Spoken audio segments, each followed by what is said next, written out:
The French division of Ocean Software, whose main objective was to develop 16-bit titles for Ocean, came up with the character Mr. Nuts, created by Philippe Desolé, that had its original debut on the Super Nintendo back in 1993. A year later, a sort of sequel was released for the Amiga, this outstanding platform game with that same cute character that could well be a true system's mascot. A Mega Drive version was also planned and finished, but never released, so Mr. Nuts Hopping Mad remains as an Amiga exclusive and extremely fun to play with the Maverick. And staying in the cute-em-up land, Rainbow Islands is another fine example of a masterful arcade conversion for the Amiga. It's the sequel to Bubble Bobble, so Bub and Bob are back, but this time around in their human form and armed with rainbows instead of bubbles. And that's not all! The levels now scroll vertically and not horizontally like most platformers. We have to run and jump vertically to avoid being swallowed by the water rising from below. Each island has a different theme, but they are all bright and colorful, with a host of cute creatures, with the one and only goal of killing the main characters. Like in Bubble Bobble, when an enemy dies, it leaves behind some fruity bonuses, diamonds and even power-ups, and when we reach the end of each island, an end-level boss is patiently waiting for us.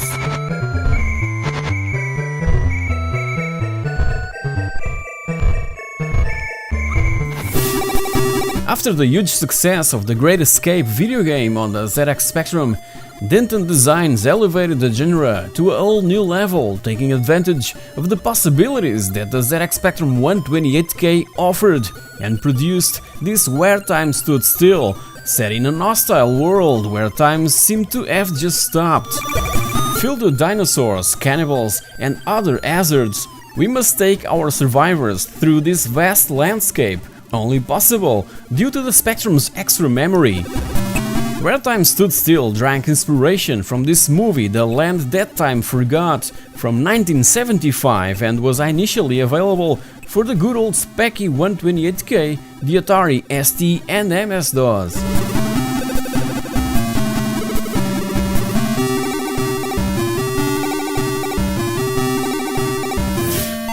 Target Renegade made me fall in love for this genre.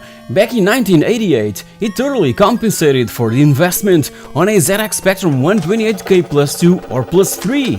It came from Ocean Software bearing Imagine's logo and was one of the first offering a true 128K dedicated version that would play music throughout the whole game. It was also, in my opinion, the first successful attempt on a two-player co-op beat-em-up game for home computers. In Target Renegade, we fight our way through Scumville, packed with its own inhabitants, known as the Scumbags. Yeah, I just had to say it. So we fight our way through these hordes of scumbags towards a final level confrontation with Mr. Big.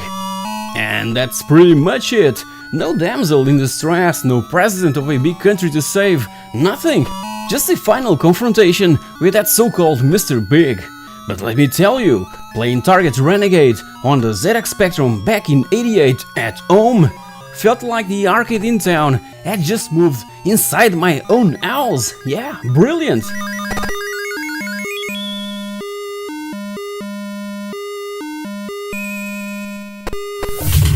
I have so many fun memories of playing Cabal at the arcades and later on my good old ZX Spectrum 128K. Tried the Amiga version in late 1989 and I was, again, addicted to it. In Cabal, we're behind enemy lines and have to fight through 5 levels, each with 4 stages in order to stay alive and reach safe ground. A friend can join in, and the general idea is to move our character from left to right, shooting at all the enemy soldiers that comes running on from the sides of the screen.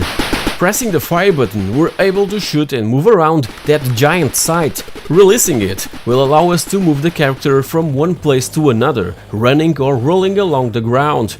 As you've noticed, also bigger things need to be destroyed, like tanks, helicopters and trucks.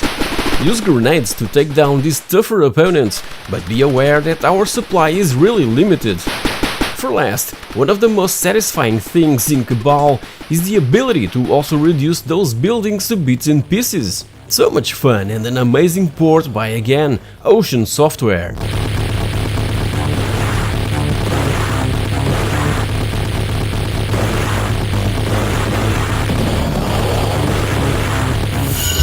The minute I saw this game at one of my local arcade saloons, I was immediately glued to the screen, mesmerized with that so much action, chasing down these criminals and ramming their cars a number of times, forcing them to stop. Believe me, that was so freaking intense. And while playing, I could feel the pressure and the support from all other guys waiting in line to play Chase HQ. Thinking of this, I believe that they just wanted me to fail so that they could play.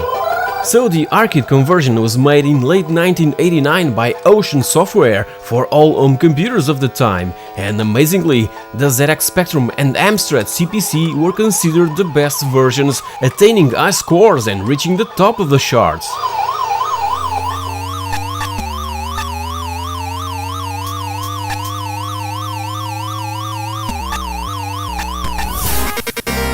I absolutely love Midnight Resistance on every single system to where it was ported. My favorite conversion is probably the one for the Sega Mega Drive Genesis, made by Data East themselves, but sadly, it was never released in Europe. Nowadays I can play it using my homemade arcade cabinet, but back then I could only enjoy it on the ZX Spectrum and on the Amiga. And it was awesome to see the arcade cabinet being featured in the second RoboCop movie. Ocean Software grabbed the license, and Special Effects was the team responsible for this conversion of such a highly popular coin-op game, at least here in Portugal. And I can't get this amazing soundtrack out of my mind. It's simply one of my favorites of all time.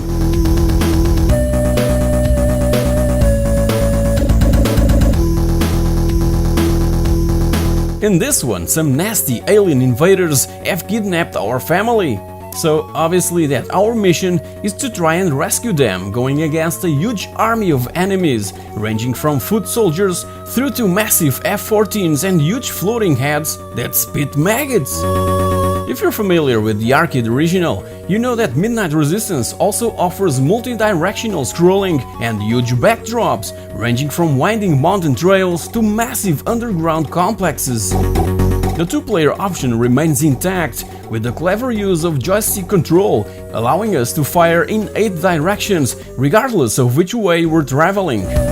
Collecting keys dropped by the enemies will allow us to improve our firepower, and choosing the right weapon is crucial to advance in the game. It really plays like on an arcade cabinet, with huge and well-animated sprites along with smooth 8-way scrolling. Impressive!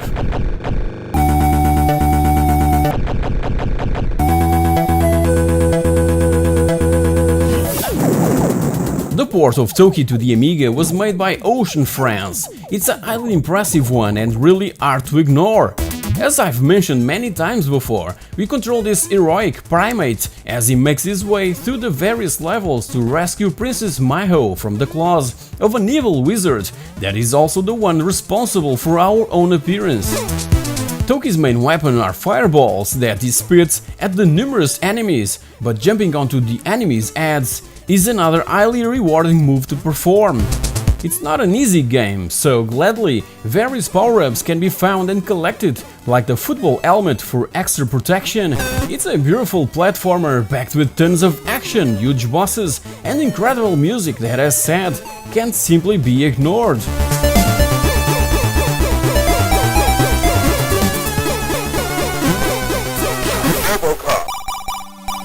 What an amazing movie it is, and one of the most superb adaptations from, again, Ocean Software, the masters in the business.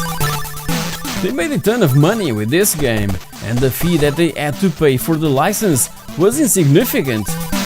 As I've mentioned a couple of times, the arcade game from Data East was sub-licensed from Ocean Software, and we can witness that just by looking at the marquee of the arcade cabinet in where Ocean's logo is stamped.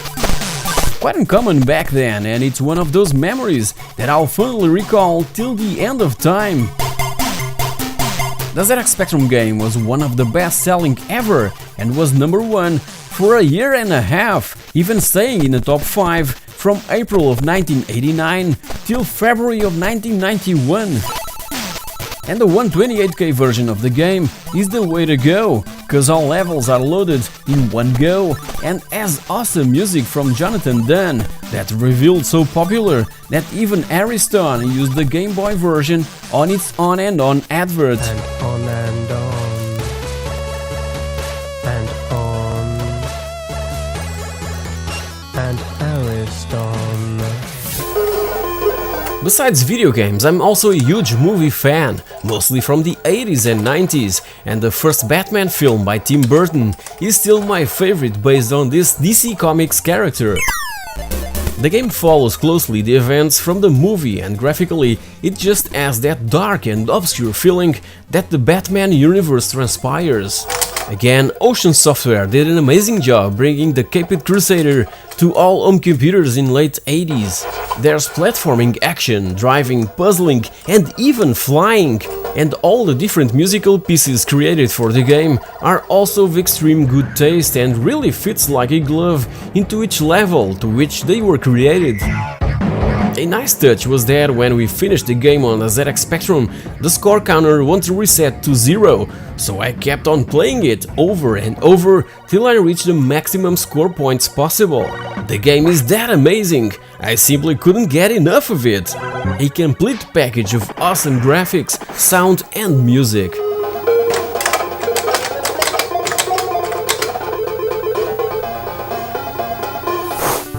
And what about Pank? Another masterful conversion by Ocean France. Both the sprites and backgrounds have been superbly designed, using full color to capture the bright and cheerful appearance of the original game from Mitchell Corporation. Even when the screen is packed with balloons and creatures, the action is still swift and smooth as silk. As for sound and music, these are truly faithful to the arcade coin-op game. It's one of those titles that we just want to have a go again and again.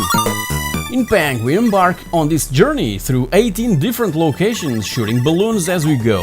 A number of rounds is played at each of the locations at various times in the day. The balloons, being balloons, bounce around screens scattered with platforms and ladders, so our mission is to simply burst the balloons, destroying them completely, because these locations and their important landmarks are in danger if we don't do so. Shields and additional weapons will gradually become available to make the going a little easier, such as the Vulcan gun and the double harpoons. However, colliding with any of the various creatures that wander around disables the weapons for a short while. There's also a time limit to pop all those balloons, so better make it fast.